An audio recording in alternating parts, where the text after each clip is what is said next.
Hi అండి, welcome to simple vibes.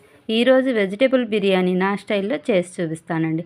ముందుగా cut చేసిన క్యారెట్ ముక్కలు, బంగాళదుంప ముక్కలు, పచ్చి బఠానీలు, ఉల్లిపాయ ముక్కలు, పచ్చిమిర్చి, పుదీనా, ఫ్రెష్గా దంచిన అల్లం వెల్లుల్లి పేస్టు, జీడిపప్పు పలుకులు, బిర్యానీ మసాలాలు. కుక్కర్ పెట్టుకొని 2 టేబుల్ స్పూన్ ఆయిల్, కొద్దిగా నెయ్యి వేసి ఆయిల్ వేడైన తర్వాత మసాలాలు, జీడిపప్పు ద్వారగా వేయించండి. అందులోనే కట్ చేసి పెట్టుకున్నాం కదండి ఉల్లిపాయ ముక్కలు, పచ్చిమిరపకాయ ముక్కలు వేసి ద్వారగా వేగిన తర్వాత ముందుగానే అన్నీ రెడీ చేసి పెట్టుకున్నాం కదండి, క్యారెట్, బంగాళదుంప, బఠానీ అన్నీ వేసి ఫ్రెష్గా దంచిన అల్లం వెల్లుల్లి పేస్టు, పుదీనా ఆకులు వేస్తే చాలా రుచిగా ఉంటుందండి. ధనియాల పొడి వేసి బాగా కలపండి. నేను 2 గ్లాసుల రైసు ముందుగానే నానబెట్టుకున్నాను కదండి.